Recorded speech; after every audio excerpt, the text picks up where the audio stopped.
What's going on, guys? My name is Miracle Genie, and this is a signature tutorial on how to make this signature that is lying before you. And I will show you how to do it. And I'm going to show you how to do it. So let's go. So when you open up your Photoshop, just go to File, New. And what I usually do is 380 by 140. And you'll get a blank image. Put your foreground to black and white over here.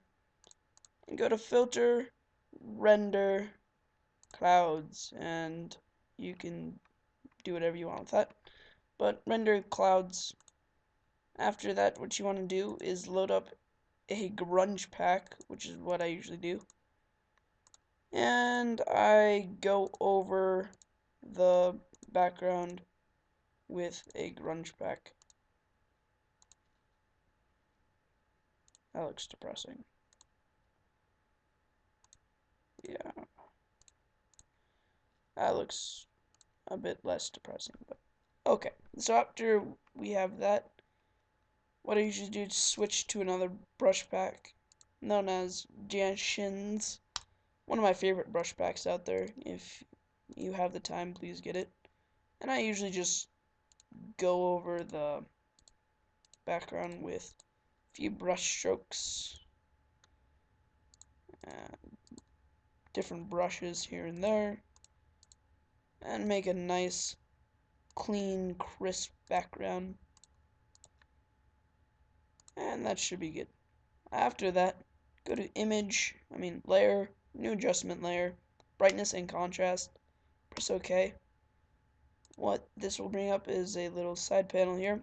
Adjust the contrast to 40, 50% is good, or 49, 50 or 49. Press close. What that'll do is add some color to your background. Next thing you want to do is get a render. And a render is an image that has been taken out of something and it's just an image by itself. It's not a stock, which is a image with a background. It's just the character or the image itself. So what you want to do is if you get a render from Planet Renders, it will be signed somewhere. So what you want to do is just erase that. You don't really need it. After that, you want to drag your render onto the background. And next you want to do is find the color of the render.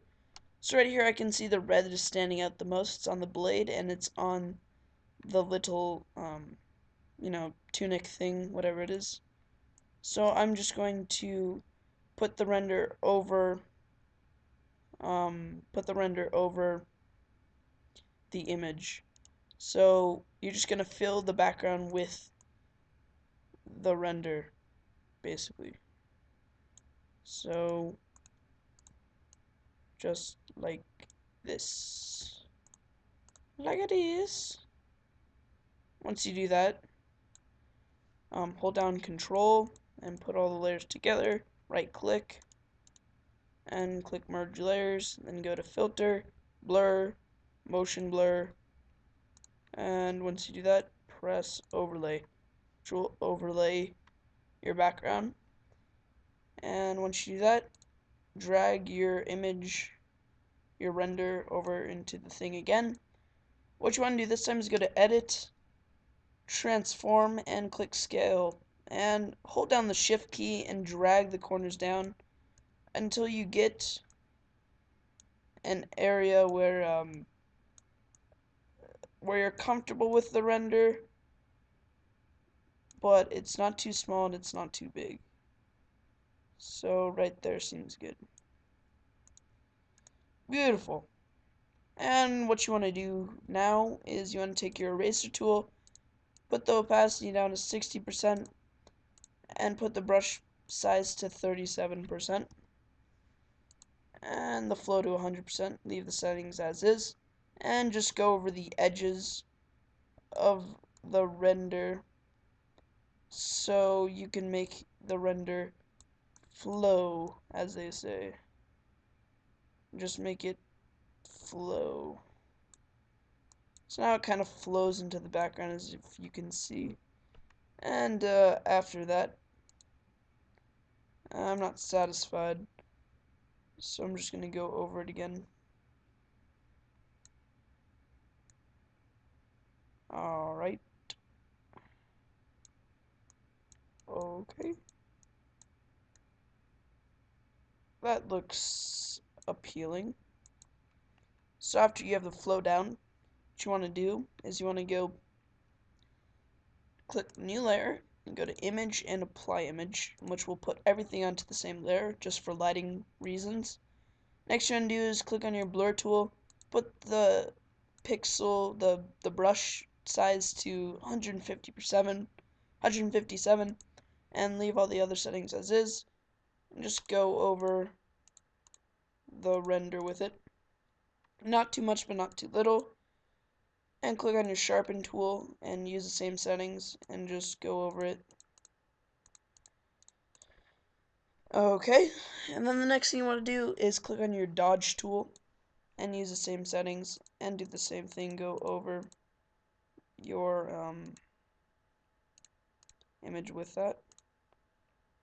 And then the last thing is use your burn tool and put it down to 65 as your size. Leave the other settings and just go over the edges again like you do with the eraser tool, just to make it darker and just to make the render stand out a bit more.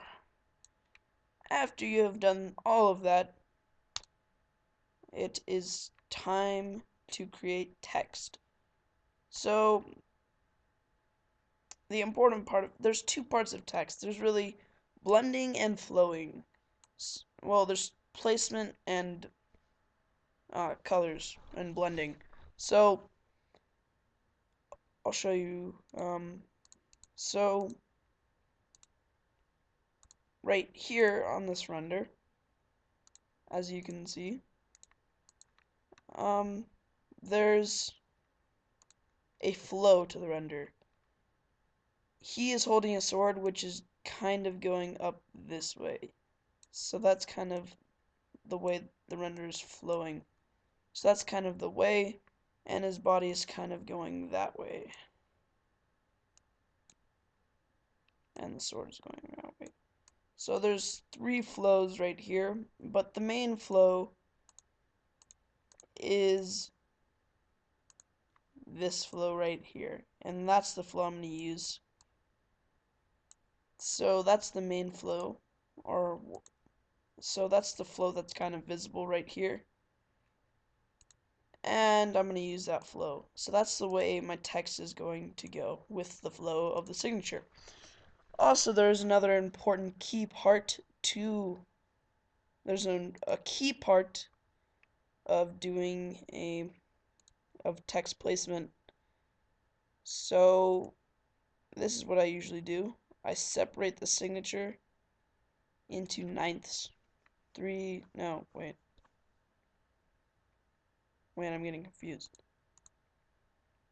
I usually set the signature into ninths, yeah. Okay, so I'm going to do a little bit of tic-tac-toe. Here, we kind of have the flow, so that can be an OK, so I'm going to put an O. Right here, that's kind of on the sword, so I'm going to put an X. And right here, I put an O because that's open, we can do that. Right here, it's kind of in the render, so I'm going to put a no. Right here as well, this is into the render, so no. And right here, it's kind of on the head, so no. Next thing, that's an O, O, and O. These are the three. There's 5 parts you can put this thing into. So that's how you really divide the layer up, or the render up. So that's text placement and flow, but the next thing is colors and blending. So we know our flow, it's kind of going up that way, and we have our text placement down. All we need is kind of the blending aspect. So what we're going to do is we're going to get our eyedropper tool, and we are going to get 2 colors that stand out the most, the 2 most vibrant colors. so which is going to be the red. So the one of a lighter color and one of a darker color. So that's a lighter color and that's a darker color. So I'm going to pick out one light and one dark out of the most vibrant. And I don't really, if you can see the difference on there, but it's an orange and a red. And what you want to do is click on your text tool. And use your font as Verdana, a simple font. You don't want to, if you have a really fancy font, it might screw up your render entirely. Because if you had some graffiti font, it would just look terrible. Might not, but, you know, sometimes it does. So put your font size down to a low number, because you do not want to have a huge font going over your screen. And I'll just type in my name. And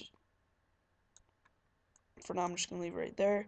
Double click on the layer, and what you want to do is you want to click drop shadow and leave those settings as is.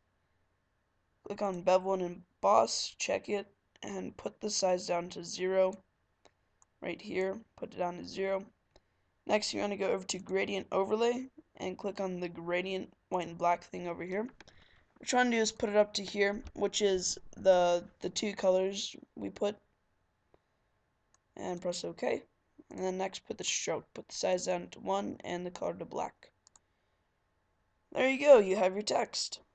Another thing is, so now, never mind. Now we have our flow to our text. We have our flow, which is right here. It's kind of going up and away. So we have our flow. So now the sword's right here. So now I'm going to transform the image, free transform it, still holding shift so I do not screw up the size of the thing, and I'm going to place it along the sword. And that's gonna give you your flow. I'm just going to put down the size. No, that's too small. Alright, maybe that was a good size in the beginning. So now it kind of looks like it's going along the sword. It looks kind of cool. Maybe transform it a little bit more. And now it looks kind of cool. So what you want to do next is put down your opacity, because right now you don't want your text to stand out more than your render, and you don't want your render to stand out more than your text.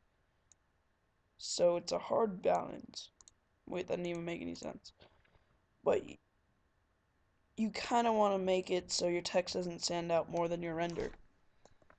And now we have our text placement down. And basically the final thing is go to your layer that you copied everything onto. Go to edit. Go to stroke. And use the color that was the darker color of the eyedropper thing. I think it was that color, yeah. So go to edit, stroke, and put the width to 2, Put the color to the darker color of your foreground. Press OK, and which will generate a thing around your signature. So guys, thanks for watching. My name is Miracle Genie. As always, please drop me a like or a favorite, and see you guys later.